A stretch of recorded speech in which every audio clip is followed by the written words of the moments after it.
The wind howled through the desolate expanse of snow-covered plains, a relentless force that seemed to echo the turmoil within Clara's heart.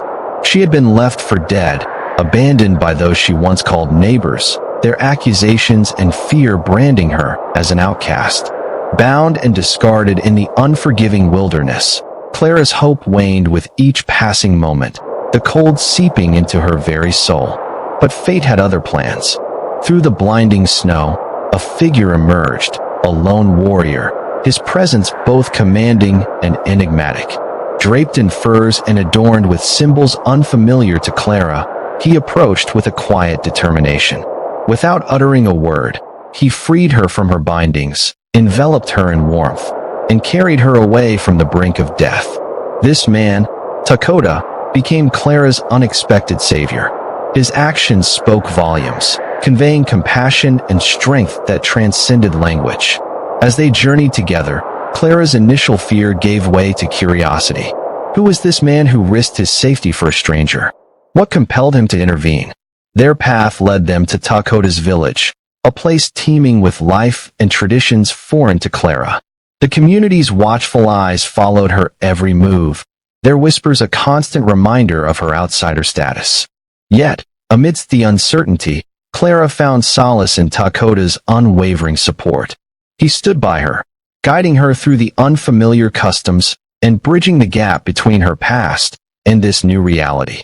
As days turned into weeks, Clara's resilience began to shine. She learned the ways of the tribe, participated in daily rituals, and slowly earned the trust of those around her. Her bond with Takoda deepened, rooted in mutual respect and shared experiences. Together, they navigated the complexities of cultural differences, forging a connection that defied societal norms. However, the shadows of Clara's past loomed large. The pain of betrayal and abandonment lingered, threatening to unravel the progress she had made.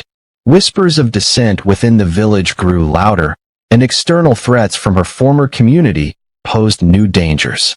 Clara and Takoda found themselves at a crossroads, their burgeoning relationship tested by forces beyond their control. In this continuation of Clara's journey, we delve deeper into themes of resilience, acceptance, and the transformative power of love. As she confronts the ghosts of her past and embraces the challenges of her present, Clara's story becomes a testament to the human spirit's capacity for growth and healing. Join us as we explore the next chapter in this compelling narrative, where every choice carries weight, and the path to redemption is fraught with trials and triumphs.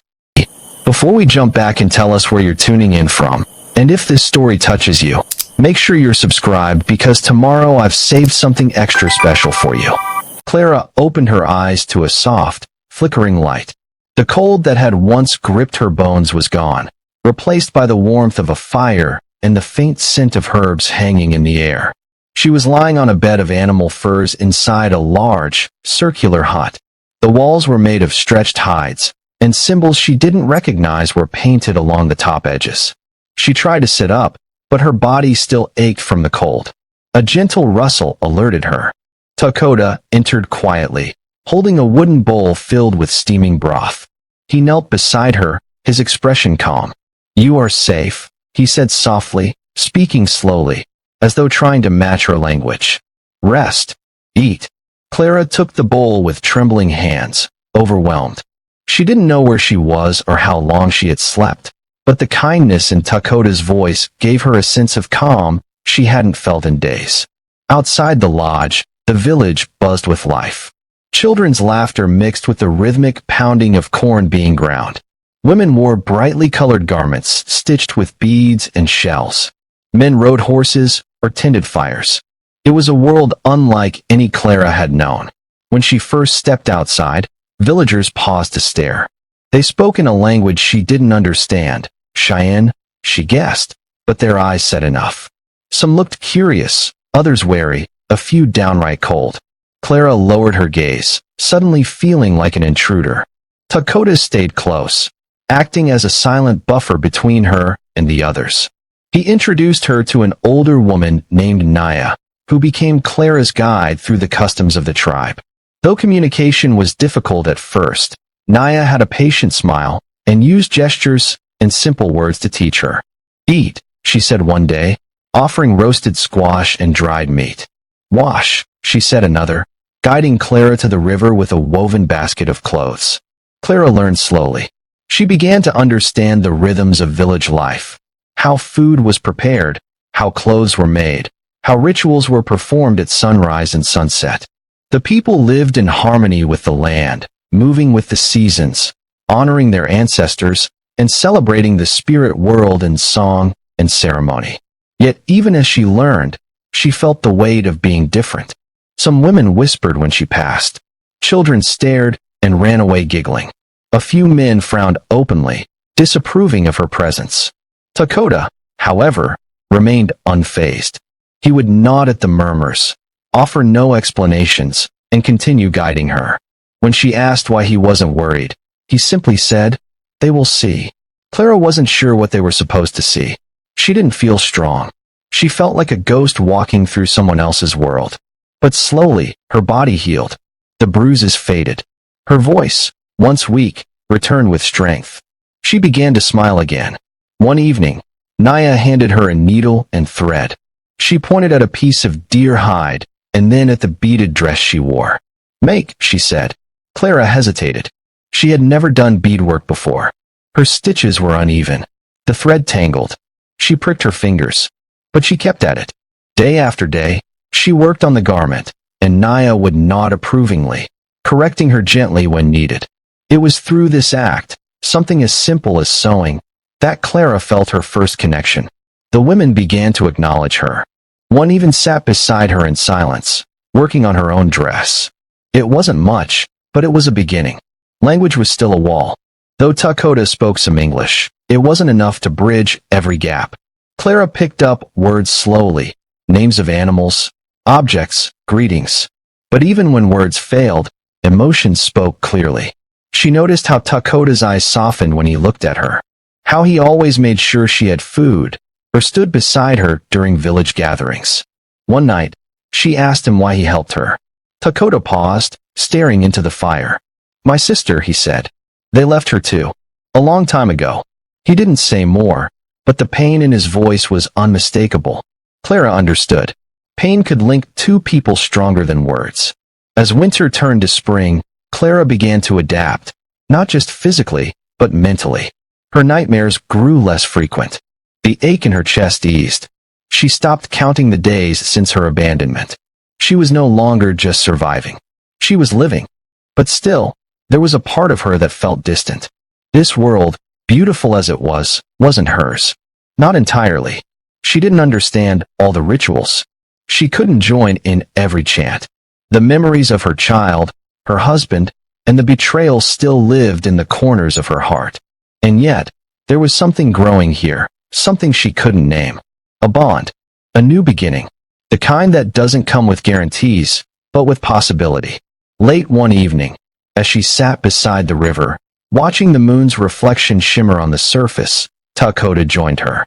They sat in silence for a long time before he finally spoke. "You are strong, Clara. Stronger than you know." She looked at him, eyes brimming. "Not alone," she whispered. And for the first time in what felt like forever, she believed it. The days in the village began to blend together, marked not by clocks or calendars, but by the rhythm of nature. Clara rose with the sun and often fell asleep to the hum of crickets and distant drumbeats. Slowly, the unfamiliar became routine, and with that, her connection to Takota grew stronger. He didn't speak much, but when he did, Clara listened. His words were chosen carefully, each one holding meaning. Yet often, it was his silence that spoke loudest. He was always near, not hovering, not imposing, but present, watching, protecting. One morning, Clara ventured out of her lodge alone. She carried a basket and followed a group of women to a patch of wild herbs by the river. As they picked leaves and roots, she mimicked their gestures. Naya gave her a gentle nod. But it was the younger girls, no older than 10, who surprised her. They approached, giggling, their faces curious. "Clara," one of them said, pointing to her dress. "Pretty." Clara smiled. "Thank you." They laughed at her accent, but not cruelly. She tried to repeat their words, and they clapped when she got it right. Later, she found Takoda carving something by the fire. "They're not afraid of me anymore," she said, sitting beside him. He didn't look up. "Children have better hearts than grown men." "What are you making?" she asked, nodding at the object in his hands. He turned it toward her. It was a small wooden bird, wings outstretched. "For you," he said simply. Clara blinked. "Why?" He paused, then said, "Because you stay, you learn, you fight your fear." Clara felt something shift inside her, warm and unfamiliar. Gratitude, yes, but also admiration. Over the following weeks, they spent more time together. He taught her how to ride bareback, how to fish without a hook, how to read the signs of weather in the wind. She stumbled often, laughed more, and once even fell straight into a cold stream. He didn't laugh then, only offered his hand, steady and warm. "You're stubborn," he said, helping her up.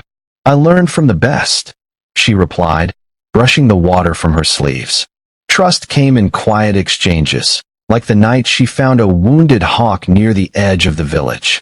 Its wing was broken, and its eyes darted wildly. She crouched near it, unsure what to do. Moments later, Takoda appeared with a soft cloth and splints. They worked in silence to bind the wing. Clara noticed how gentle his hands were. When the bird finally calmed, she met his eyes. "You care for the broken," she said. His voice was barely above a whisper. "Because I was once." That was the night Clara told him about her child, about the soft giggles, the tiny shoes, and the lullabies that echoed now only in memory. Her voice cracked, but she didn't stop. He didn't interrupt. He simply listened, the fire casting long shadows across his face. When she finished, he said nothing. He only reached over and placed his hand on hers. She didn't pull away. In return, he spoke of his sister, how she was taken during a raid when they were young, and how no one believed she'd survived. "They said to forget," he murmured, "but I never did." The pain in their pasts became a bridge, one not built from shared culture or language, but from shared loss. One afternoon, Clara followed Takoda deep into the forest. He was gathering bark for medicine. She noticed how quiet the woods became as he moved, how the birds didn't scatter, how the leaves barely rustled. "You walk like a shadow," she said. He smiled. "And you walk like thunder." They both laughed. Suddenly, Takoda froze, raising a hand. Clara stopped instantly. Through the trees, a low growl rumbled. A mountain lion, sleek and golden-eyed, stepped into view, its gaze locked on them. Clara's heart raced. "Don't run," Takoda whispered. "Slow back away." They moved in unison, never turning their backs. The lion followed with its eyes, tense but unsure. After several steps, it huffed and turned, slinking into the trees. Clara exhaled. Takoda looked at her. "You did well. I just copied you," she said, trying to laugh away the adrenaline. He nodded. "But you didn't panic. You trusted me." That night, as they sat by the fire, Clara held the wooden bird Takoda had carved. She ran her fingers along its wings, then looked at him. "Thank you for seeing me when no one else did." His expression softened. "You're not invisible, Clara. You were just surrounded by the blind." She smiled, and in that moment, something unspoken passed between them. It wasn't love. Not yet. But it was something deeper than friendship, more sacred than gratitude. It was trust, the kind that is earned, not through grand gestures, but through quiet presence, through showing up, through listening, through surviving, together. And though neither of them said it aloud, they both knew. The bond they had was no longer temporary. It was becoming something lasting, something unbreakable. For weeks, Clara had felt a strange peace settle over her life, like the warmth of a blanket after a long, bitter storm. But peace, she was learning, often attracts shadows. It began with whispers. Not all members of the tribe welcomed Clara's presence. Some elders watched her with unreadable eyes, their conversations hushed when she passed. Children still played near her, and Naya remained kind, but a chill had crept in, one that had nothing to do with weather. One morning, Clara entered the communal fire lodge to help prepare dried meat, but two women stood and left the moment she sat down. One of them muttered something Clara couldn't understand, but the tone was unmistakable. That night, Dakota returned from a hunting trip to find Clara sitting outside, staring at the moon. "They don't trust me," she said quietly. Dakota didn't deny it. "They fear what they don't know. I've tried. I've helped. I've never hurt anyone. They remember other settlers," he said. "Men who burned our homes, took our children. They see your skin, and they remember the wrong ones." Clara looked down. "Then maybe I should leave." Dakota's jaw tightened. "No." His voice was sharp, final. "You are not them, and you are not alone." Still, the tension grew. Soon, a scout returned from the southern trail with unsettling news. A group of settlers had been seen riding near the river, too close. No conflict, but too close. Dakota called a gathering that night. The fire burned high in the center of the camp as voices rose in warning. Some feared the settlers were hunting, others whispered they were searching. A few believed they were after something, or someone. Clara stood at the edge of the circle, her heart pounding. "They might be looking for her," one man said. "The pale woman. Maybe she escaped judgment." Clara felt her breath catch. She didn't know the man's name, but his tone was thick with distrust. Dakota stood. "She was left to die? That's not justice. That's cruelty. And cruelty follows its own scent," the man replied. "What if they come here next?" Clara stepped forward. Her voice shook, but she didn't waver. "If they come, I'll face them. I won't bring danger to your people." An elder raised a hand. "No one said you would. But storms come even when the sky looks clear." That night, Clara couldn't sleep. She stared into the flames, haunted by memories, ropes around her wrists, cold air in her lungs, the look in her husband's eyes when he said nothing as they left her to die. She thought she had escaped that world. But ghosts, she knew, had long legs. Dakota found her just before dawn. He sat beside her without speaking. After a long silence, she asked, "What if they do come?" "Then we face them," he said. "They might lie, twist the truth, say I stole something, hurt someone, ran from justice." He looked at her. "Do you believe them more than you believe yourself?" "No." "Then neither will I." Clara closed her eyes. "What if the tribe turns against me?" Dakota didn't hesitate. "I won't." His words were simple, but in them lived a mountain of promise. In the days that followed, Clara worked harder than ever. She tended to the wounded, helped repair shelters, even offered to take night watch at the edge of camp. Slowly, some of the doubt faded from the villagers' eyes. Not all, but enough. Still, the unease remained. Every snap of a branch made her flinch. Every gust of wind that carried a scent not of pine or smoke made her stiffen. And some nights, she dreamed of her husband's face, blank, distant, watching from behind a wall of silence. One afternoon, Naya pulled Clara aside. "Your fear has a shadow," she said in a low voice. "But your spirit is stronger." Clara blinked. "What do you mean?" "You walk like someone being hunted," Naya said. "But you carry fire in your chest. Don't let them take it." Clara nodded slowly. She didn't feel like fire. She felt like ash. But maybe, she thought, even ash can rise again. That evening, as the sun painted the sky with blood-red light, Clara stood on a hill overlooking the valley. Dakota joined her, silent. "They're coming, aren't they?" she asked. "Not yet," he replied. "But soon." She turned to him. "Then I need to be ready. Not just to run. To fight. To stand." He nodded once. "Then I'll teach you." And as the stars began to bloom overhead, Clara felt something inside her stir. Not fear this time, but resolve. The shadows of her past were coming. But this time, she wouldn't run. It had been nearly 2 moons since Clara first stepped into the village wrapped in Dakota's buffalo blanket. She had grown stronger, more fluent in the Cheyenne language, and more aware of her place among the people. Some accepted her, others still watched from the shadows. But fate, it seemed, never allowed rest for too long. The first test came with fire.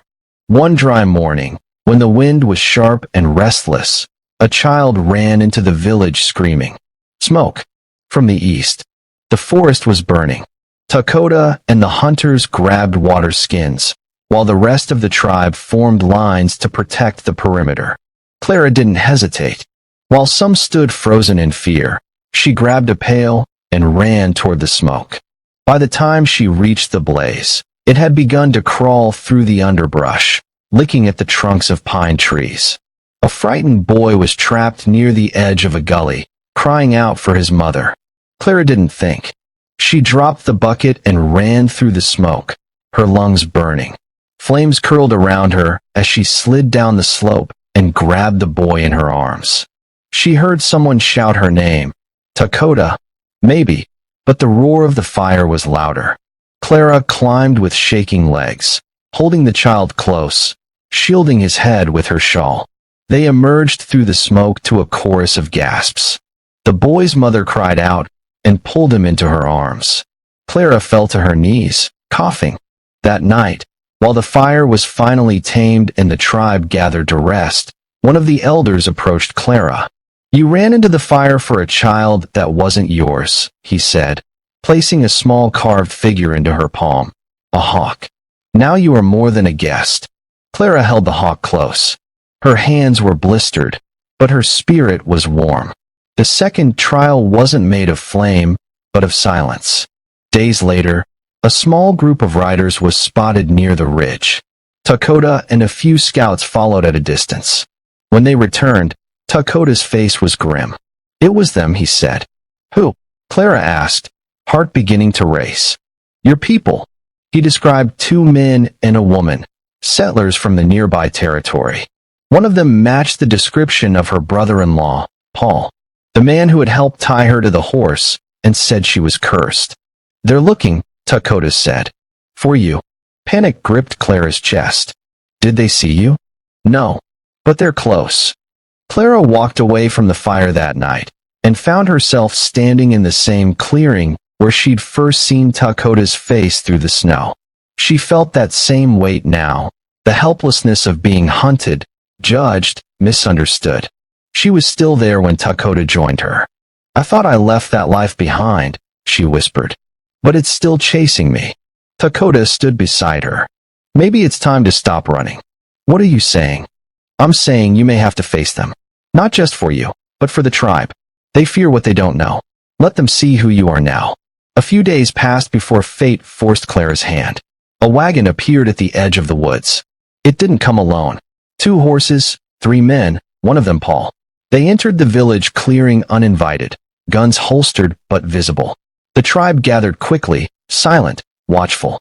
Clara stepped forward before Dakota could stop her. "Well, look what the snow dragged back," Paul sneered. "Heard rumors. Thought you were dead." "I was supposed to be," Clara said, voice steady. "You ran off with savages. What did they do? Put you under some spell?" Clara's jaw clenched. "They saved me. After you left me to die." "They had good reason," he said, nodding to the villagers. "She cursed us. After we lost the harvest, the baby got sick. That was never my fault." Clara shouted, louder than she meant to. "You needed someone to blame. So you blamed the quiet woman with strange dreams. You called it witchcraft, but you just hated what you didn't understand." Paul's face tightened. "You have no right." "I have every right," Clara said. "You tied my hands. You looked away when they left me in the snow." One of the Cheyenne warriors stepped closer, hand resting near his blade. Paul noticed and smirked. "You gonna let her hide behind you?" he taunted. "She's still one of us, under all that dirt." "No," Dakota said calmly. "She's one of us. Not you." The air was thick. Paul turned to Clara one last time. "You'll regret this. They all will." And then he turned and left, the wagon creaking behind him. Later that night, Clara sat by the fire, staring into the flames again. Her hands were shaking. "You were strong today," Dakota said, sitting beside her. "No," Clara whispered. "I was terrified." "Courage isn't the absence of fear," he said. "It's standing through it." She looked at him, eyes full of tears. "Do you think they'll come back?" "Yes." "Then what do we do?" Dakota put his hand over hers. "We prepare." Clara nodded slowly. Her trials had not ended, but she had passed through fire, and she was still standing. The sky turned a deeper gray as heavy clouds rolled across the plains. A tense hush fell over Dakota's village. Word had spread fast. A pack of wolves had been spotted too close to the settlement, and they had already killed 2 horses from the outer paddock. Fires were lit. Spears and bows were readied. The tribe moved with precision, but Clara felt the tension in every footstep and whispered word. She stood near the edge of the communal hut, wrapped in the buffalo blanket Dakota had given her. Though she still didn't understand every word of their language, she understood fear. And this fear was real. She saw a young boy crying, his arms scratched and bleeding from a fall as the wolves approached the paddock. No one had noticed him yet. Clara didn't think. She ran to him, knelt down, and used snow to wash the wound. From the pouch Dakota had gifted her, she pulled herbs she'd learned about from the tribe's healer. She applied them gently and wrapped his arm with a strip torn from her underdress. A sharp growl echoed near the edge of the trees. One of the wolves had broken through the outer fire ring. The boy screamed. Clara stood in front of him, shielding him with her own body. Dakota and 2 hunters arrived just in time, arrows whistling through the air. The wolf fell. Clara didn't move until the hunters gave the all clear. There was silence, then whispers. One of the elders, a woman who had always looked at Clara with doubt, stepped forward and offered a soft nod. Another man patted the boy's head and looked at Clara with something close to admiration. A little girl who had once run from Clara now approached her and held her hand. The message was clear. The tribe was beginning to see her not as a burden, but as one of their own. That night, after the fires were strengthened and the animals secured, the tribe gathered in the main circle. Dakota stepped forward, his face serious. He spoke to the elders in Cheyenne, his voice low and steady. Clara stood nearby, unsure of what was happening. The oldest elder rose and walked to Clara. He painted a line across her forehead with red clay, then another across her cheeks. Dakota placed a beaded necklace around her neck, red, black, and turquoise stones. The elder spoke words Clara could barely understand, but Dakota translated them in a whisper. You have stood when you could have fled. You have shielded when you could have hidden. You have become one of us. Clara's eyes welled up. The tribe began to drum a soft rhythm, and the air filled with chanting. She felt overwhelmed. She had not just survived, she had been accepted. Later, under the starlit sky, Clara and Dakota walked away from the fire circle. They stopped near the trees where the wolf had fallen. Why did you save me? Clara asked softly. Dakota looked at her for a long moment. Because I saw your spirit. It was broken, but not gone. Like the eagle with a torn wing, it still longs to fly. Clara stepped closer. I didn't think I had anything left. He reached out, brushing a strand of hair from her face. You have everything. You just needed time to remember. They stood in silence, the warmth between them growing stronger than the firelight. The snow around them glistened, no longer threatening, but beautiful. Clara wasn't just alive. She was becoming whole again.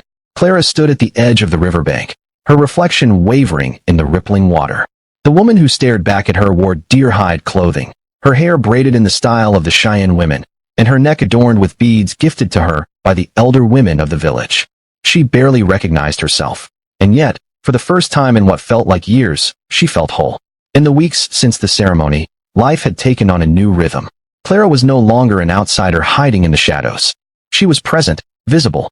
Children greeted her with bright eyes and small hands tugging at her dress. The women invited her to sit around the fire, where laughter replaced suspicion. And Dakota, he watched her with a quiet pride that warmed her chest. She learned the Cheyenne language in fragments, words first, then songs. Dakota taught her with patience, often pointing to objects or actions, repeating them until she understood. Her accent made the children giggle, but the elders nodded in approval. She tries, one said. She listens. Clara helped gather herbs with the healer, stitched hides with the women, and learned to grind corn into flour. Every task was an opportunity to learn and to belong. The customs that once seemed foreign now made sense. When they painted their faces for special occasions, Clara joined them. When they fasted before a hunting season, she did too. The rituals brought peace to her mind, silencing the ghosts that used to visit her in the night. One morning, she rose before the sun, drawn by the soft sound of a flute. She followed the music to a hilltop where Dakota sat alone, playing to the rising light. She sat beside him without speaking. When he stopped, he turned to her and said, You are no longer lost, Clara. The spirit of this land walks with you now. His words stayed with her. She began to dream not of her old life, but of what could be. In those dreams, she was not the woman abandoned in the snow, but a woman reborn. Clara asked Dakota if she could help teach the children to read. He hesitated. Books were rare, and the spoken tradition was strong, but he saw the fire in her eyes. Eventually, they found scraps of old paper and charcoal. Clara began drawing letters in the dirt, turning lessons into games. The children were captivated. She found herself singing lullabies in both languages, songs of the mountains, of the wind, and of mothers who hold their children through storms. She even crafted small dolls for the girls, showing them how to sew tiny clothing from scrap hide and thread. One little girl, Winona, never left Clara's side. "You are like my second mother," she whispered one night. Clara's heart swelled with love. The ache of her lost child would never truly leave, but in this village, her grief had found fertile ground to become something new. Not a wound, but a garden. There were still moments of doubt. Sometimes, when she caught a glimpse of herself in the water or in polished stone, the ghost of the woman she once was flickered behind her eyes. But then she would hear a child laugh, or feel the weight of Dakota's hand on her shoulder, and she would remember. That woman had died in the snow. What rose from that frost-covered grave was someone stronger. One evening, the tribe gathered around the fire for the story night. Elders shared legends of the stars, of great hunts, of love and war. Dakota stood and surprised the group. He spoke of Clara, not as an outsider, but as a symbol of resilience. She came to us in silence, frozen and alone. Now she speaks, sings, and leads. She is part of our story. Clara's eyes filled with tears. The people clapped, some ululated in joy.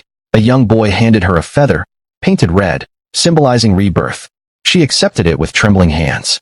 That night, Clara lay beneath the open sky, her eyes tracing constellations she once studied in books. But now, each star held a story she had heard from the elders.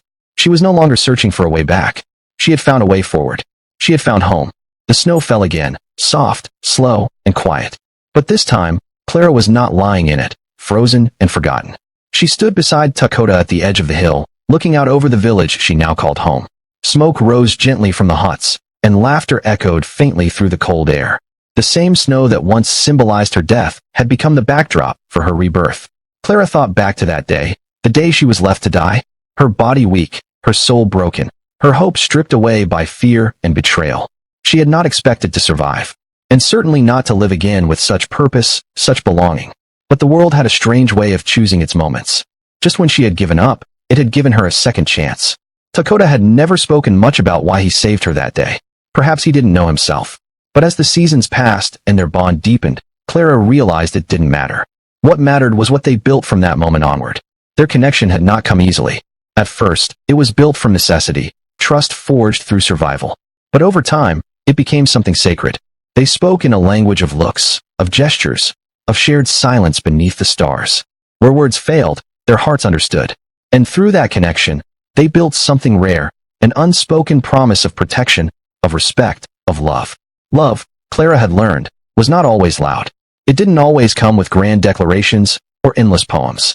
Sometimes, it was in the quiet things, how Dakota always left an extra blanket beside the fire for her, how he paused to help her with a task before she could even ask, how his presence made the world feel less heavy. And in loving Dakota, Clara also learned to love herself again. The version of her that had been shunned and abandoned was not the end of her story. She was not just a victim of cruelty. She was a survivor, a healer, a teacher. She had found strength in her wounds and turned them into bridges. The tribe, once wary of her, now sought her guidance. Her knowledge of healing herbs, of reading, of sewing, and teaching the young ones. These became gifts she could offer. And with each act of giving, her roots grew deeper into the soil of this new life. But it was not just Clara who had changed. The people around her had changed too. They had opened their hearts, reshaped by her quiet resilience and unwavering effort. What had started as suspicion had transformed into a deep and genuine respect. Clara had not forced her way in. She had earned her place with every kind word, every shared fire, every child she comforted. On one of the final nights before the winter ended, the elders held a naming ceremony. Clara, wrapped in ceremonial beads and painted with white and red symbols of transformation, was given a Cheyenne name, Wiaka Waiaha, woman who carries light. She wept as the name was spoken aloud. It wasn't just a name, it was a homecoming. Later, by the fire, Dakota leaned closer to her, his hand wrapping gently around hers. "Do you remember the first night I found you?" he asked. Clara nodded. "I thought I was dreaming." "I did too," he said. "But it was not a dream. It was the spirit world guiding us both. Clara looked at the flames, dancing golden and wild. Do you think I was meant to come here? Takota's voice was soft. Not everything that breaks is meant to be thrown away. Some things break so they can be rebuilt stronger. Clara rested her head on his shoulder. The fire popped. The night whispered. And deep in her chest, something settled, like the closing of a long open wound. Her journey had started with loss, with cold, with fear, with betrayal. But it had become a story of warmth, of strength, of second chances. In her old life, Clara had known what it meant to belong to a world that turned against her. In her new life, she had discovered what it meant to belong to herself, and then to others. She was not the woman left to die. She was the woman who rose again. She was the woman who found love in the snow. She was the woman who carried light,